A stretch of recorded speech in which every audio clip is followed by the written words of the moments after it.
এর মানে জামাত ভোটে জিতলে তারা জাতীয় সরকার গঠন করবে।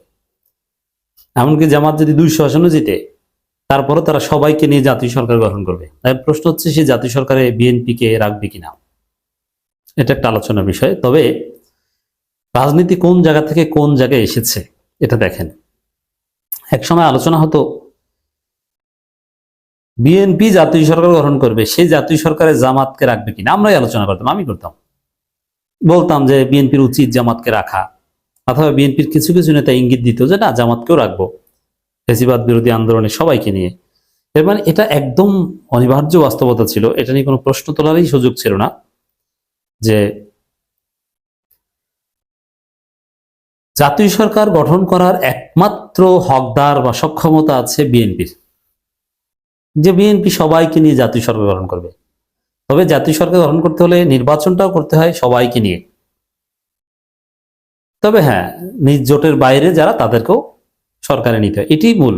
কিন্তু আপনি নির্বাচন করলেন একা, আপনার সাথে কোনো জোট আসলো না, আর আপনি বলছেন জাতীয় পার্টি, আর আপনি তো জাতীয় সরকার, আপনি তো জিততেই পারবেন না। আমি যেটা দেখাতে চাচ্ছি প্রথমে, যে রাজনীতি কোন জায়গা থেকে কোন জায়গায় এসেছে দেখেন। যে বিএনপি জাতীয় সরকারের কথা বলতো, দীর্ঘদিন প্রচার করেছে এবং এটা কায়েম হয়েছে, প্রতিষ্ঠিত হয়েছে যে না বিএনপি জাতীয় সরকার গঠন করবে। কিন্তু এখন দেখা গেল যে বিএনপি জাতীয় সরকারের ঘোষণা ওটা একটা মূলা, ওটা ব্যর্থ। প্রথম কথা হচ্ছে বিএনপি ক্ষমতা যাওয়ার সম্ভাবনাই নেই, নাম্বার ওয়ান। দ্বিতীয় হচ্ছে বিএনপি কিসের জাতীয় সরকার গঠন করবে? বিএনপির সাথে তো কোনো মিত্রই নেই। বিএনপির মিত্ররা বিএনপিকে বিশ্বাসঘাতক বলে বিএনপি থেকে দূরে সরে গেছে এবং তারা বলেছে চান্দাবাজদের ভোট দিবেন না। মাহমুদুর রহমান মান্না বলেছে, মোস্তাফিজুর রহমান ইরান এরা বলেছে, এবং বিএনপির বিভিন্ন গোমর ফাঁস করে দিচ্ছে। তো দর্শক, এই জায়গায় বিএনপির জাতীয় সরকার গঠন বা জাতীয় সরকার প্রজেক্ট পুরোপুরি মারা খেয়েছে, এটা এখন আর আলোচনায় নাই। বিএনপি জাতীয় সরকার গঠন করতে পারবে না। আবার জামাতের সাথে যেভাবে শত্রু ভাবাপন্ন আচরণ করে, তারেক রহমান জামাতকে যেভাবে, তারেক রহমানকে ইদানিং খুব বিচলিত মনে হচ্ছে, হতাশ মনে হচ্ছে, খেই হারিয়ে ফেলেছেন। যে তারেক রহমান আগে বলেছিলেন যে 71-এ বা পুরনো বিষয় এগুলো নিয়ে কসলা কসলি বা এগুলো নিয়ে রাজনীতি, এটা ঠিক না। আমরা ফরওয়ার্ড হতে চাই, আমরা সামনে এগোতে চাই, পেছনে যেতে চাই না। এটাই ছিল জিয়াউর রহমান এবং খালেদা জিয়ার আদর্শ, যার ফলে রাজাকার মুক্তিযোদ্ধা বিএনপিতে মিলেমিশে একাকার ছিল। জিয়াউর রহমান নিজে রাজাকারকে প্রধানমন্ত্রী বানিয়েছেন এবং বিএনপি রাজাকারকে প্রেসিডেন্ট বানিয়েছেন, মন্ত্রী বানিয়েছে। এটা কেন? এটা জিয়াউর রহমান খালেদা জিয়ার থিওরি ছিল যে পেছনে আর ফিরে তাকানো যাবে না, দেশকে উন্নয়নের জন্য সামনের দিকে যেতে হবে। সেই তারেক রহমান এখন 71 প্রশ্ন নিয়ে জামাতের সমালোচনা করে ভারতের কথায়। এর মানে তারেক রহমান দিশেহারা হয়ে গেছেন, কেমন যেন অস্থির মনে হচ্ছে। একদিকে মায়ের অসুস্থতা, কাছে আসতে পারছেন না, রাজনীতি নাই হয়ে যাচ্ছে, জনগণের ব্যাপক সমালোচনা, অস্থির হয়ে গেছেন। তো দর্শক, এই জায়গায় বিএনপি জাতীয় সরকার প্রজেক্ট বা জাতীয় সরকার গঠন করবে, মানে এটা নিয়ে এখন কোনো আলোচনাই নেই।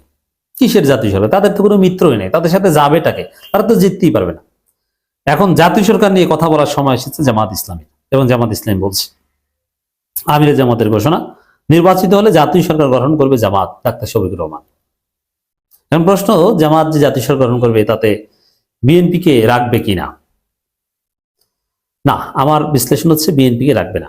বিএনপি থাকবে বিরোধী দল হিসাবে, আর অন্যান্য ছোট ছোট দল যারা জামাত জোটে থাকবে তারা তো থাকবে, এর বাইরে যারা এনসিপি তারা যদি সংসদে যেতে পারে, এমনকি সংসদে না যেতে পারলেও তাদেরকেও জাতীয় সরকারের জামাত রাখবে, একমাত্র বিএনপি বাদে। আর বিএনপি যদি বাই চান্স অসম্ভবকে সম্ভব করে ক্ষমতায় যায় এবং জাতীয় সরকার গঠন করবে, সেখানেও জামাত যাবে না, জামাত তখন বিরোধী দল হিসেবে রোল প্লে করবে। এই রিয়ালিটি, এটা আমি বলছি, এটা ফাইনাল, এটা আপনি উল্টাতে পারবেন না। যে বিএনপি জাতীয় সরকার গঠন করেছে সেখানে জামাত না, never, it will never happen. এবং জামাত জাতীয় সরকার গঠন করেছে সেখানে বিএনপি না, সেখানে হবে না। বিএনপিকে জাতীয় সরকার রাখা হবে না। BNP must play party opposition role, বিরোধী দলীয় রোল প্লে করতে হবে। তো দর্শক, তবে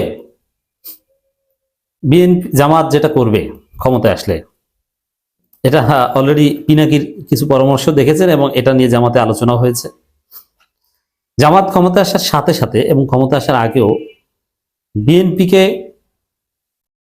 কনভিন্স করবে যে আমরা ক্ষমতায় আসতে পারলে তোমাদের কোনো ক্ষতি হবে না, তোমাদের ব্যবসা বাণিজ্য, মাছের ঘের, চিংড়ি ঘের, ঘর বাড়ি কোনো ক্ষতি হবে না, বরং এগুলো আমরা নিরাপত্তা দেব। এজন্যে জামাত প্রার্থী জিততে পারলে সবার আগে সে দৌড়ে যাবে পরাজিত বিএনপি প্রার্থীর বাসায়। এর আগে হতো যে পরাজিত প্রার্থী পালাতো, আর এখন পালাতো না, পরাজিত প্রার্থীকে বুকে আগলে রাখবে, কেউ কিচ্ছু তাকে বলবে না, করতে পারবে না। প্রত্যেক ইউনিয়ন বিএনপি নেতাদের, ওয়ার্ড বিএনপি নেতাদের জামাত নেতারা শেল্টার দিবে। তারা সেকেন্ড হয়েছে, তাতে কি হয়েছে, তারা পরের বার ফার্স্ট হবে, কেউ পালাবে না, কারো কোনো অসুবিধা হবে না, সমাজে তার প্রভাব থাকবে। মসজিদ কমিটি সভাপতি যদি কোথাও বিএনপির কেউ থেকে থাকে, জামাত ক্ষমতা আসলে তাকে সরাবে না। কোনো প্রতিষ্ঠান বাজার কমিটির সভাপতি থেকে থাকলে, কোনো অবৈধ কাজ না করলে তাকে সরাবে না। পুরোপুরি অধিকার দিয়ে ফার্স্ট ক্লাস নাগরিকের অধিকার বিএনপি পাবে, বিরোধী দল হলেও। জামাত এইভাবে বিএনপিকে অ্যাকোমোডেট করবে, কিন্তু সরকারের পার্ট করে নয়। জামাত জাতীয় সরকার গঠন করলে সেখানে বিএনপি থাকবে না, এটা আপনারা নিশ্চিত থাকেন। আমরা জামাতের আমিরের বক্তব্যটা একটু বিশ্লেষণ করব। ত্রয়োদশ জাতীয় সংসদ নির্বাচনে জয়ী হলে বাংলাদেশ জামাত ইসলামী জাতীয় সরকার গঠন করবে বলে জানিয়েছে দলটির আমির ডাক্তার শফিকুর রহমান।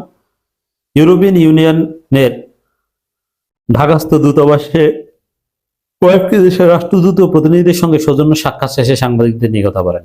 আপনি দেখেন যে এখন আবার কিছুদিন বিরতি দিয়ে বিভিন্ন দেশের রাষ্ট্রদূতদের সিরিয়াল আমিরে জামাতের কার্যালয়। বিএনপির সাথে কারোর সাথে কোনো রাষ্ট্রদূতদের দেখা সাক্ষাৎ হয় না, কালে বদলে দুই একটা। জামাত যে এখন হিটে আছে, এই জামাতেই তো বলতে পারে আমরা জাতীয় সরকার গঠন করবো, বিএনপির এটা বলার কিছু নেই। জামাত টিকে থাকতে হলে ইনক্লুসিভ মানে ডাকসু মডেল, ওইটি জামাত 2.0, ওইটার লক্ষ্যে জাতীয় সরকার। ডাক্তার শফিকুর রহমান বলেন, আসন্ন নির্বাচনে জামাত নির্বাচিত হলে জাতীয় সরকার গঠন করবে। নির্বাচনে 200 আসনে বিজয়ী হলেও একই সিদ্ধান্ত থাকবে। জামাত আমির বলেন, নির্বাচন পেছানো কাম্য নয়, কিন্তু কোনো কারণে ফেব্রুয়ারিতে নির্বাচন না হলে দেশ গভীর সংকটে পড়বে। তাই নির্বাচন যে বিএনপি পেছাতে চায় এটা জামাতের আমির বিশ্বাস করেন। এমনকি নির্বাচনের তফসিল ঘোষণা হলেও